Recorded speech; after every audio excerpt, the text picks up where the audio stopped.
En capítols anteriors ja hem vist els beneficis ambientals que té utilitzar la fusta com a material de construcció. Però fins a quin punt podem utilitzar la fusta de proximitat? Com afrontem el repte de la durabilitat?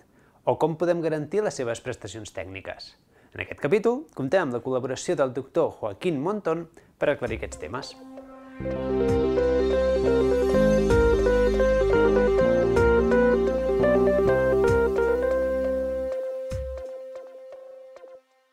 Si utilitzem recursos de proximitat, podrem minimitzar l'impacte ambiental del transport de materials.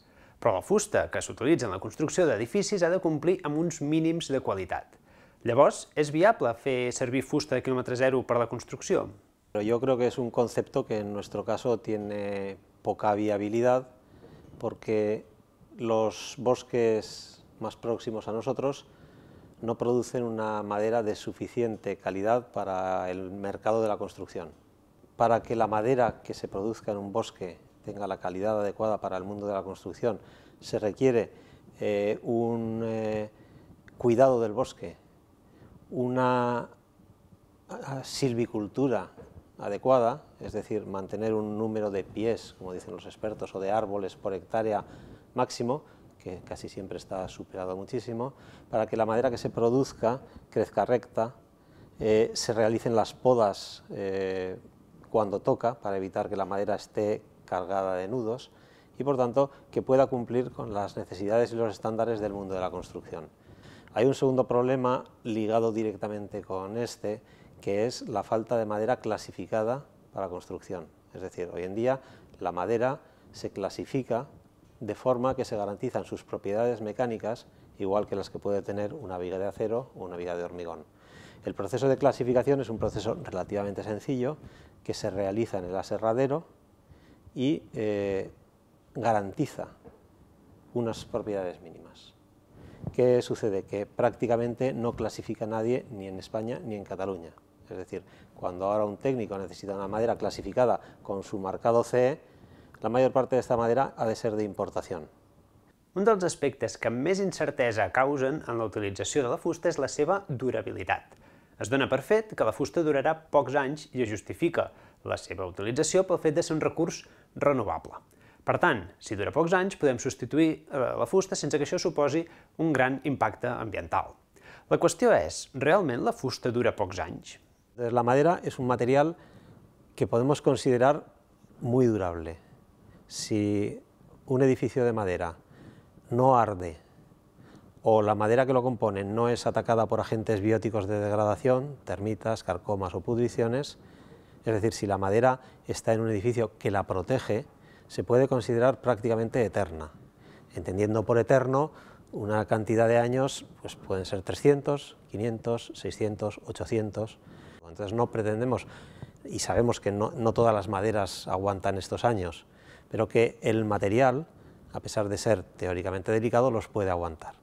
Es decir, que unos buenos detalles constructivos que protejan la madera estructural del edificio, esta madera puede ser muy duradera. Un altre aspecte a tenir en compte és quins productes utilitzem per protegir la fusta en cas que sigui necessari. Entonces, históricamente hemos utilizado los productos más tóxicos y por tanto más efectivos para proteger la madera. Pero con el cambio de sensibilidad en estos temas y con el cambio de legalidad en estos temas, los productos verdaderamente eficientes están todos prohibidos.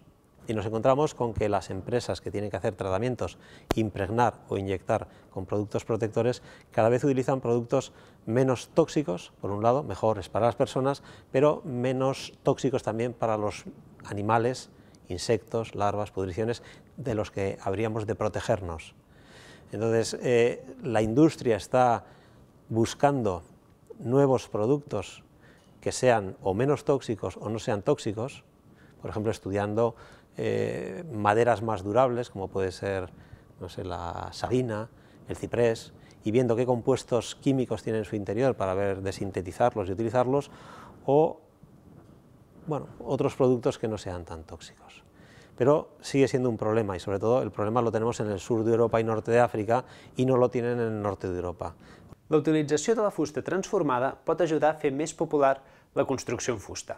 Veiem per què. La utilización de productos transformados de la madera lo que tiene es la garantía de calidad o garantía de prestaciones del material. Es decir, cuando nosotros clasificamos visualmente una viga, que es el método tradicional que nosotros utilizamos, en función de las particularidades y defectos que la viga presenta en el exterior, le asignamos una calidad y en función de la especie, a esa calidad de esa madera le asignamos una clase resistente. Vale.